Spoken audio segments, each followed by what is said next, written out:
ابن زیاد نے بڑے بڑے امیروں کو جمع کیا، خاندان کے بڑے بڑے لوگوں کو جن کا اثر و رسوخ تھا اپنے خاندان میں، خاندان والے ان کی بات کو سنتے تھے، ان کی بات کو جو ہے وہ ترجیح دیتے تھے، ان لوگوں کو، کوفہ کے بڑے بڑے لوگوں کو جمع کیا، اور جمع کرنے کے بعد اس نے ان کو قید میں ڈال دیا۔ پھر اس نے میٹنگ بلائی، اس نے کہا اب ان کو باہر نکال کے لاؤ، ان بڑے بڑے امیروں کو، بڑے بڑے چودھریوں کو، بڑے بڑے ملکوں کو، راجوں مہاراجوں کو، خانوں کو، سرداروں کو میٹنگ بلائی گئی، کہا کہ آ جاؤ، اب تمہارا امتحان کا وقت آ گیا ہے۔ ابن زیاد نے کہا، یزید کا حامی تھا، اس نے کہا اب تمہارا وقت ہے،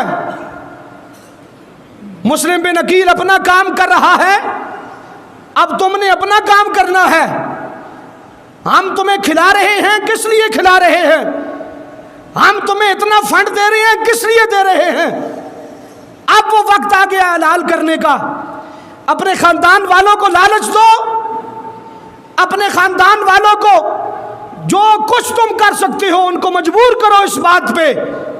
جیسا کہ آج جب الیکشن کے وقت آتے ہیں نا تو بڑے بڑے جو ہمارے علاقوں کے لوگ ہوتے ہیں وہ بڑے بڑے لوگوں کے ساتھ MNA MPAs کے ساتھ میٹنگ کرتے ہیں، پھر ان سے جو ہے معاہدے ہوتے ہیں کہ آپ ہمیں اتنا دیں، ہم آپ کو اتنی ووٹیں دیں گے، یہی ہوتا ہے نا۔ علاقے کے لوگ بڑے بڑے جو ہوتے ہیں وہ چلے جاتے ہیں، ان کے پاس جا کر ان کی خوشامدی کرتے ہیں، پھر ان سے پیسے بٹورتے ہیں، عوام نیچے جائے پہاڑ میں، عوام کی ان کو کوئی فکر نہیں ہوتی، وہ اپنے جیب بھر لیتے ہیں، تو وہ بھی یہی کرتے۔ اب جب وقت آیا ابن زیاد نے بلایا لوگوں کو، کہا اب تمہارا کام یہ ہے کہ ہم نے اپنا کام پورا کیا، تمہاری جیبیں بھری، تمہارے بینک بیلنس بھرے، اب تم نے کام یہ کرنا ہے، تمہارے خاندان کے جو لوگ آل رسول کے ساتھ ہیں، جو سیدوں کے ساتھ ہیں، جو مسلم بن عقیل کے ساتھ کھڑے ہیں، ان کو مجبور کرنا ہے کہ وہ یزید کا ساتھ دیں۔ آج ہم بھی کہتے ہیں نا مجبوری ہے، میرا چاچا سامنے آ گیا، میرا خاندان والا بڑا سامنے آ گیا، یہ باتیں اب ذہن میں رکھیے گا، میں اپنے باس سے بات کروں تو پھر آپ جو ہے وہ باہر جا کر بات کر سکتے ہیں، لیکن اگر آپ کو اللہ تعالیٰ نے دل کی آنکھیں عطا کی ہیں اور آپ تھوڑا بہت پڑھے لکھے ہیں تو واقعہ کربلا کی کوئی سی بھی کتاب اٹھا کر اگر میں اپنی بات میں جھوٹا ہوں تو میں خود اس چیز کا حوالہ دینے کے لیے تیار ہوں، میں اپنے پاس سے کوئی بات نہیں کر رہا، جو کچھ بات کر رہا ہوں وہ واقعہ کربلا سے میں عرض کر رہا ہوں۔ اس نے جمع کیا، لالچ دی کہ اب تم نے اپنے خاندان والوں کو کسی قسم کی کوئی بھی جو کچھ تم ان کو دے سکتے ہو، پیسے کی لالچ دیتے ہو، ہم اپنی تجوریاں کھول دیں گے خزانے کی، دو جتنا پیسہ دینا ہے دو ان کو، لیکن ان کو مجبور کرو کہ وہ حسین کا ساتھ نہ دیں، وہ حق کا ساتھ نہ دیں، ان کو مجبور کرو اس بات پہ۔ جب اس نے یہ کام کیا، نعمان بن بشیر کو معزول کر دیا، صبح کے وقت جب حضرت مسلم بن عقیل رضی اللہ عنہ کو پتہ چلا تو آپ گورنر ہاؤس کے باہر کھڑے ہو گئے، آپ نے نعرہ لگایا، ہے کوئی حق کا ساتھ دینے والا؟ ہے کوئی اس یزید فاسق فاجر کے مقابلے میں کھڑا ہونے والا اور آل رسول امام حسین کا ساتھ دینے والا اور جنت کے وارثوں کا ساتھ دینے والا، وہ حسین کہ جس نے ساری زندگی سواری اپنے نانا جان کے کندھوں پہ کی ہے، وہ حسین کہ جس نے جب بھی اسے پیاس لگی ہے اس نے نانا جان کی زبان کو چوس کے اپنی پیاس بجھائی ہے، اے کوئی اس حسین کا ساتھ دینے والا؟ آج لوگ کہتے ہیں تم دین کے نام پہ سیاست کرتے ہو، یہ کیا ہو رہا ہے؟ مسلم بن عقیل کون سی آواز لگا رہے ہیں؟ آج بھی تو یہی آواز آتی ہے نا، ہے کوئی دین کا ساتھ دینے والا؟ لیکن ہم کہتے ہیں کہ فلاں نے ہماری روڈ پکی کروا دی، فلاں نے ہمارے ساتھ گیس کا جو ہے وہ وعدہ کر لیا ہے، ہم اس کو ووٹ دیں گے، ہماری جو تھانے کچہریوں کا مسئلہ ہے۔ یار مجھے بتاؤ، اگر یہ لوگ تمہیں تھانے کچہریوں سے بچا سکتے ہیں تو کل قبر میں تمہیں بچانے کے لیے کون آئے گا؟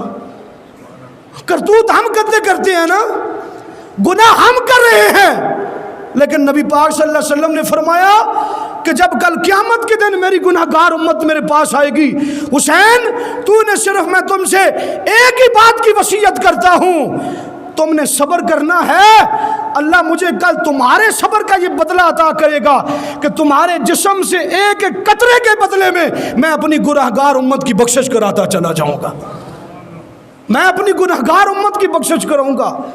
پیش حق مجدہ شفاعت کا سناتے جائیں گے، خود روتے جائیں گے، ہم کو ہنساتے جائیں گے۔ نبی پاک صلی اللہ علیہ وسلم کس لیے روئیں گے؟ ہمارے لیے روئیں گے۔ ہم گناہگار ہیں، ہم نے گناہ کیے، لیکن کل نبی پاک صلی اللہ علیہ وسلم جب قبر میں تشریف لائیں گے تو ہم انہیں کیا منہ دکھائیں گے؟ قبر سے سخت وقت کوئی بھی نہیں ہے، چاہے وہ دنیا کا ہو، چاہے کوئی اور وقت دنیا کے کسی امتحان کا ہو، قبر میں سب سے سخت امتحان ہم سے لیا جائے گا۔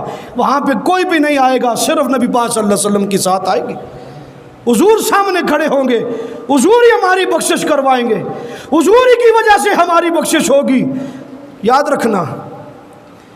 اور ایک اور میں عرض کر دوں، نمازیں پڑھیں اللہ جنت عطا فرمائے گا، روزے رکھیں اللہ جنت عطا فرمائے گا، لیکن آل رسول سے پیار کرے، ایک انعام ایسا ہے جو کسی اور چیز پہ نہیں ملتا ہے، وہ صرف اور صرف نبی کی آل کا پیار اگر سینے میں ہے نا تو پھر وہ انعام ملے گا۔ وہ کیا انعام ہے؟ ہم نمازیں پڑھیں گے جنت ملے گی، ہم روزے رکھیں گے جنت ملے گی، زکوٰۃ ادا کریں گے ہمیں جنت ملے گی، لیکن اگر رسول صلی اللہ علیہ وسلم کی آل کی محبت، حضور کی آل کا عشق ہمارے سینوں میں ہے تو نبی پاک نے فرمایا جنت تو ملے گی ہی، بلکہ جنت کے جس درجے میں محمد ہوں گا، میری آل سے پیار کرنے والا بھی میرے ساتھ اس جنت کے درجے میں ہوگا۔ میری آل سے پیار کر، یہ کسی اور چیز پہ انعام نہیں ہے، حضور کی آل سے پیار کرنے کا یہ انعام دیا جائے گا۔ تو میں عرض کر رہا تھا، لوگوں کو جمع کیا، اس نے کہا کہ تم یہ کام کرو۔ اب مسلم بن عقیل نے نعرہ لگا دیا، اسی وقت 40,000 لوگوں نے گورنر ہاؤس کا جو ہے وہ محاصرہ کر لیا، چاروں طرف سے گھیر لیا اس کو۔ ابن زیاد نے اب اگلا پتہ پھینکا، اس نے کہا اب جاؤ تم آزاد ہو، جو لالچ دینی تھی میں نے تمہیں دے دی، جس طریقے کے ساتھ بھی وہ حسین کی مخالفت کر سکتے ہیں وہ طریقہ تم اپنا لو۔ اور پھر وہ طریقہ اپنایا گیا، جس کا جو بھی خاندان تھا اس نے اپنے خاندان والوں کو ایک سائٹ پہ جمع کیا اور کہا تم کیا کرنے جا رہے ہو؟ تمہیں پتہ نہیں ہے حسین کے ساتھ کتنے لوگ کھڑے ہیں؟ تم حسین کا ساتھ دے رہے ہو؟ تمہیں پتہ نہیں ہے حکومت کس کے پاس ہے؟ حکومت کس کے پاس ہے؟ یزید کے پاس ہے۔ مال و دولت کس کے پاس ہے؟ یزید کے پاس ہے۔ کل تمہارے پہ مشکل وقت آئے گا، حسین تمہارا ساتھ نہیں دیں گے، یزید تمہارا ساتھ دے گا۔ تم کس طرف جا رہے ہو؟ تم یزید کا ساتھ دو۔ لوگوں کو ورگلایا، ان بڑے بڑے خاندان کے جو لوگ معتبر تھے انہوں نے اپنے خاندان کے چھوٹے لوگوں کو ورگلا کے، شام کا وقت ہوا، وہ جو 40,000 لوگ تھے صرف اور صرف 500 لوگ باقی رہ گئے۔ امام مسلم بن عقیل کے ساتھ صرف 500 لوگ باقی رہ گئے۔ اور جب مغرب کی نماز پڑھنے کے لیے آپ تشریف لائے، مصلی پہ آپ کھڑے ہوئے، اذان ہوئی 500 لوگ موجود تھے، تکبیر ہوئی 500 لوگ موجود تھے۔ جب اللہ اکبر کہا، تکبیر تحریمہ کہا گئی، امام مسلم بن عقیل جماعت کے لیے آگے تشریف لائے، 500 لوگ موجود تھے۔ جب ایک طرف سلام پھیرا، دوسری طرف سلام پھیرا، پیچھے دیکھا ایک بندہ بھی موجود نہیں تھا۔